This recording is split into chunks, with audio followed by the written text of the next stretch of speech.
老父亲突然发现不学无术的儿子竟然一反常态用功看起了书，他迫不及待把这件事跟同事分享。国维发奋了，吃着饭也还在用功。厨子胡大立刻施展捧杀技能，今年升高中，再念3年进大学，25岁也能当上科长了。听了这话，老包从心里笑到了脸上。他在秦府当差已经有30多年，靠每月7块的微薄工资供儿子上学。年关将至，在上海的老太爷可能要回来过年。为了迎接他，秦府的佣人开始大扫除。老包清扫完楼上的房子，端着一盆污水走了下来。结果在跨过门槛时，棉袍的后摆挂在了门槛的销槽上，瞬间就撕开一个大口子。快嘴嫂见状打趣地说道：“瞧，门神爷可让你做新的了。”嗨，财神爷可不准呐。老包省吃俭用了一辈子，这件棉衣他穿了15年也舍不得换。他戴上老花镜开始缝补，这时传来了一阵敲门声，原来是县里的高科长来找大少爷。老包告诉他老太爷和大少爷都还没有回来。高科长听后寒暄几句便离开了。老包回到厨房和胡大闲聊，高科长人真好，不到30岁就当上科长了。胡大把话题引到老包的儿子身上，说国维大学毕业了也能当科长。然而邮差送来的信却将老包打回现实。不识字的他把信拿给胡大，胡大接过信便念了起来：国文丁，算术丁，题还不错。乙，老包瞬间面露苦涩，胡大脸上也逐渐没了笑容。本学期包国维留级，多念1年也没有什么，耽误不了大事儿。老包手里捏着缴费单，本来学费就还没有凑齐，如果儿子留级还要再交1次支付费，一下多出的20块钱可把老包给难住了。而他的儿子此时正潇洒地走在大街上，包国维双手插兜，迈着六亲不认的步伐，看到别人穿着草鞋不如他的布鞋，他便趾高气昂，尽显十足的优越感。可看到别人脚上穿着比他好的皮鞋，包国维又感到一阵自卑和失落。明明自己不是富二代，却非要装出一副富二代的样子。发小想要和他打招呼，他也视而不见，整日与那些纨绔子弟为伍，不思进取。在一个拐角处，包国维遇见2名女学生，其中一个是他同班同学安淑珍，她长得很漂亮，包国维一直暗恋她，可对方却没有正眼瞧过她。回到家，包国维一脚踹开门，屋里老包正拿着制服给胡大看。这干什么？胡大见状悄悄起身离开，老包把制服放回箱子，他小声询问儿子是不是留级了。顾春也留级呢，他都留了2级了。老包把所有希望都寄托在儿子身上。你进这个中学可不容易，你不能跟人家比，那都是有钱人家的少爷，你不能贪玩，你得争口气呀。包国维对父亲的话置若罔闻，随手拿起一本小人书看了起来。他对着镜子捋了捋偏分，眼前浮现出自己飞黄腾达的幻想，不仅穿上了梦寐以求的中山装，还有暗恋女神与之相伴。老包在枕头底下拿出所有积蓄，他告诉儿子学费还差20多，准备找好友担保去借一些。曹衣是去年做的，现在穿起来还跟新的一样。老包想让儿子跟学校说说，看能不能不买新的制服。你去教，你去教，我不高兴去说情，人家看起来多寒碜。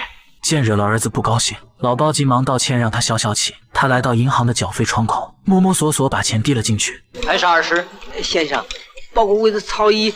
这老头给谁交费的？老包的话让一旁的学生哄堂大笑。哦，包国维呀！包国维呀！哎，在这儿，先生，包国维的曹衣制服还是新的，这20块钱。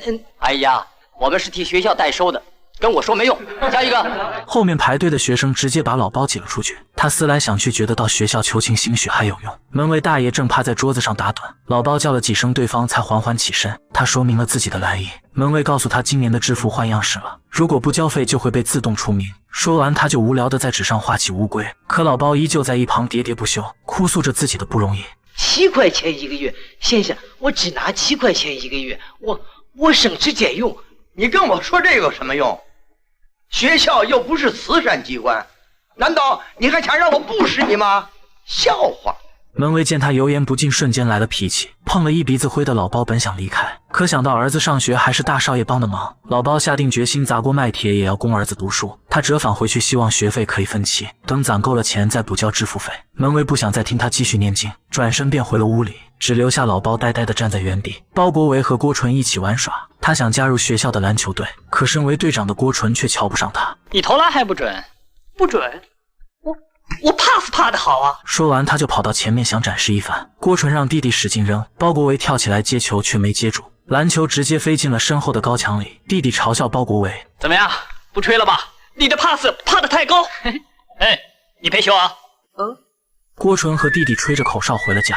包国维翻进围墙把球捡了出来，可郭纯家的佣人却不让他进。幸亏郭纯在楼上招呼一声，包国维这才挤了进去。他把篮球扔到床下，郭纯和弟弟正在吃饭，馋得包国维直流口水。郭纯让吴妈再去拿副碗筷，又让包国维去洗脸。包国维把几块香皂挨个闻了闻，挑了一块最香的洗了起来。郭纯，你喜欢用什么头油啊？斯丹康。哦，我也是，用的也是斯丹康。包国维找出斯丹康抹在头发上，然后自恋地照起镜子，仿佛抹了斯丹康他就可以高人一等。然而当他看到脚下那双泛白的布鞋，自卑的情绪瞬间又将他笼罩。等他出来，郭纯正和弟弟炫耀刚买的西装。你猜猜，做这个多少钱？40多块。郭纯没有理会包国维。你看看这是什么料子？英国的派勒蒙，52块。是这价。包国维伸手想摸，却被郭纯嫌弃地躲开。见插不上嘴，包国维只好溜出房间。他羡慕地看着郭纯家豪华的装修和家具，跟他住的小黑屋相比，简直就是天壤之别。回到家，包国维告诉老包想买1瓶头发油。什么油？斯丹康。老包把斯丹康听成了鸡蛋汤。为了给儿子凑学费，老包找到开美发店的好友戴老七，让他担保借了20块钱的高利贷。老包啊，咱们是至交，我可真得说句你不爱听的话呀。还让他上什么学？不如让他学门手艺呀。可老包却怎么也听不进去，他一心想着儿子将来能飞黄腾达。包国维5岁死了娘，他要念书，我能忍心不让他念吗？凑齐学费，老包再次来到银行。这次柜台是个岁数大些的职员，他指着缴费单告诉老包，包国维是留级生，虽然制服需要做新的，但教科书还能继续用。老包听后喜出望外，急忙接过退回来的7块03分。回去的路上，他又遇到了高科长。高科长询问大少爷回来了没，老包说大少爷来信说不回来过年了。商铺的伙计见老包跟高科长说话，纷纷投来羡慕的目光，这让老包感到一脸自豪，更加坚定他让儿子读书将来当科长的决定。知道儿子一直想要一双皮鞋，老包就用剩下的钱买了一双。想起儿子想要1瓶头发油，他再次找到戴老七。老七啊，什么样头发油好啊？国维说是像什么鸡蛋汤那样的。戴老七说他可没有鸡蛋汤那样的，他用的是广生牌的生发油。老包想拿走一点回去试试，如果儿子满意他再去买。戴老七见瓶子里剩的不多，就直接送给了他。这时包国维刚好和郭纯经过，老包急忙冲出去喊住了他。包国维，包国维！他兴冲冲地把头发油拿给儿子。你闻闻，你闻闻。我要的是斯丹康，斯丹康！你以后不要在路上叫我。说完，他急忙去追郭纯。那老头是谁呀？不相干。老包回到厨房跟胡大诉苦。他为什么发那么大火？快嘴嫂一语道破。为什么发火？我一听就明白，你不该在那些洋学生面前叫他，他嫌你这个老子丢他的人。啊，郭维他会是这样？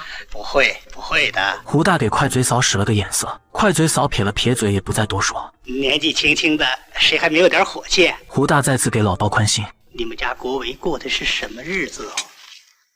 没穿过一件讲究的，没吃过什么好吃的，还一天到晚的用功读书，真算不错嘞。胡大的话让老包鼻头一酸，感觉亏欠了儿子太多。包国维跟郭纯走在一条小巷，迎面走来一名女学生，3人手挽手拦在女孩面前。女孩想挨着墙走过去，他们也跟着挤到墙边。见女孩有些害怕，几乎哭了出来，3人这才让开道路。包国维还在女孩腿上拧了一下。3人哈哈大笑起来。包国维躺在郭纯的床上，拧他大腿算什么？我还敢摸他脸蛋儿。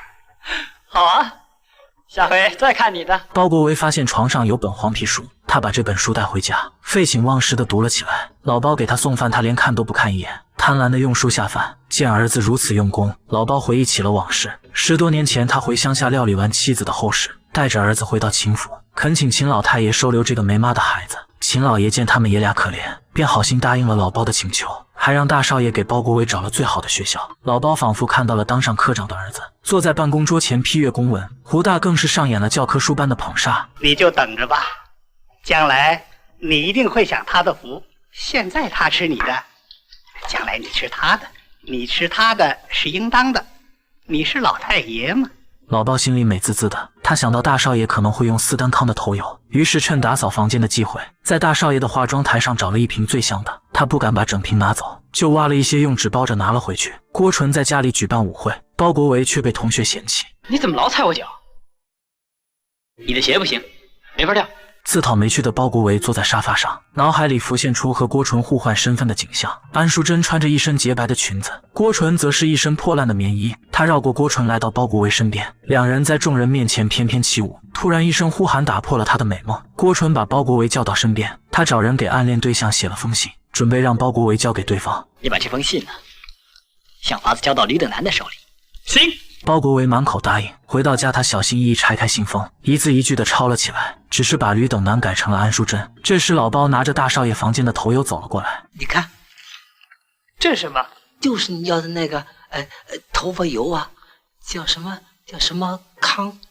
斯丹康。哎，包国维急忙往头上抹，可抹着抹着却发现不对劲，老包拿来的根本不是斯丹康，这是浆糊。开学这天，包国维穿着崭新的皮鞋，他故意把棉袍提起来，露出皮鞋来回在校园踱步，目的就是在同学们面前炫耀。这时安淑珍来到学校，包国维急忙跑上前掏出情书。谁写的？我写的。安淑珍白了他一眼，大步朝教室走去。当包国维和郭纯在留级班上第一节课时，一名校医却把他叫了出去，他被带到训教处。训教主任问他在寒假期间干了什么。我复习功课，看书，还有呢？打篮球。你做了什么？你有哪些不轨行为？我没有啊。你不老实，你站在那儿去，好好想想。包国维以为是给安淑珍写情书的事，教室里的郭纯也很疑惑，他以为是给吕等南写的情书被老师知道了。训教主任让校医把一名女学生找来，郭纯看到女孩明白是那天三人拦路的事，他祈祷着郭纯不要把自己供出来。就是他和两流氓拦路，他还拧我。放学后，郭纯找到包国维，刚才还垂头丧气的包国维瞬间精神起来。说训主任可厉害了，总是追问我拦路的那两个是谁？你怎么说？我怎么也不说，不能出卖朋友嘛。对，讨厌了。郭纯立刻请大家一起下馆子。包国维回到家满面春风，老包给他端来饭，他说吃过了。我在松鹤楼吃过了。松鹤楼，郭纯请的客。老包看看儿子少有的笑脸，端起碗筷走了出去。这时包国维突然叫住了他：爸！老包停住脚步，他不敢相信自己的耳朵。是叫我吗？是叫。儿子已经太久没有叫他爸爸，老包激动的几乎流出泪来。包国维走过去拉住老包：爸，我有事要跟您商量。原来郭纯同意包国维加入篮球队，但是需要买一件篮球球衣。老包见儿子这么开心，急忙答应。你要喝水啊？我口渴。我去弄。老包往外走时又被儿子叫住。爸，您给我搞支香烟来。行。老包来到厨房找起茶叶。老包，有什么喜事啊？来客了。人家请郭维的客，在松鹤楼吃的酒席，我让他解解酒。他又找胡大要了支烟。你们这位少爷好的都学会了。这也不能算是学坏呀。将来官场上应酬，不会这些还不行嘞。胡大端起酒让老包尝尝。不，我从来没沾过。将来当个老太爷不会也不行啊，我尝尝吧，喝一口。在大家的起哄声中，老包只好接过酒杯喝了一小口。转眼到了大年30，老包被高利贷债主堵在家里，戴老七作为中间人也来了。陈三让老包快想办法还钱。你到底怎么着啊？咱们俩早点把这事给了了，我还有很多地方要走呢。你总是我。我告诉你，你想拖呀，那是拖不过去的。这时胡大领着校医走了进来，说校长让老包赶紧去一趟。陈三跟着老包一起来到学校，一辆救护车正好从他们身边经过。老包以为是儿子出了什么意外，校医拉住他说包国维没事。他们一起来到训教处，只见包国维坐在角落，脸上青了好大一块。包国维今天在学校里闯下大祸了。原来在刚才的篮球赛上，郭纯发现喜欢的女生吕等南跟一个陌生的男同学有说有笑，于是在捡球时，郭纯故意从他们中间跑过，两人因此发生了争吵。不要耍流氓！谁流氓？侮辱我们队长就是侮辱我们全体队员！打，算我的！包国维将男同学打成重伤，训教主任让老包拿出50块的医药费，而且还要开除包国维。那就可以不开除了吗？不要开除。保科会开除了，保科会开除了，你还要钱？老包想不明白为什么罚钱还要开除。我到哪儿去弄钱去？我到哪儿去弄钱去？这时校长走了出来，他告诉老包没钱可以去找担保贷款。老包走出训教室，外面围了一大群看热闹的学生，陈三和戴老七也在中间。他实在是想不出去哪里借钱，于是便转身向校长哭诉：他5岁死了娘，是我把他养大的，我省吃俭用供他上学。先生，我连一个小钱都舍不得花，你看看我这件棉袍穿了15年了，我可以不吃不穿的，只要能让他念书。先生，我给你跪下了，先生，我给你跪下了。最后校长答应让老包先把儿子领走，但医药费1分钱也不能少。老包想让戴老七给他担保，可陈三这笔债已经让他下不来台。老包听后只好悻悻离开。郭纯一脸冷漠地看着这一切。回去的路上，老包再次遇见高科长。高科长，你帮我说说情吧，让他们不要开除包国威。在了解事情的来龙去脉后，高科长也不想管这闲事。我看还是找你家秦大少爷吧。他在上海还没回来。那就等他回来嘛。除夕夜，家家户户张灯结彩，包氏父子却躲在阴暗的小黑屋。屋外断续传来鞭炮声。老包坐在床沿上，呆呆地看着儿子。此刻他的眼里没了期望，只剩下了悔恨和迷茫。其实我们身边有很多像老包这样的家长，他们忽视了家庭教育和社会风气对孩子的影响，对孩子一味的溺爱，表面上看似是一种无私的爱，但实际上却隐藏着诸多坏处。这些坏处影响了孩子的健康成长，导致孩子形成任性骄横的性格。他们可能会因为一点小事就大发脾气，不顾及他人的感受。这种性格不仅会影响他们的社交能力，还可能对他们的职业发展和人生规划产生负面影响。作为父母，我们要引导子女树立正确的价值观和人生观，让他们学会独立和自强，而不是一味的追求虚荣和物质享受。只有这样，我们才能帮助孩子健康成长，让他们成为有责任感、有担当、有能力的社会栋梁。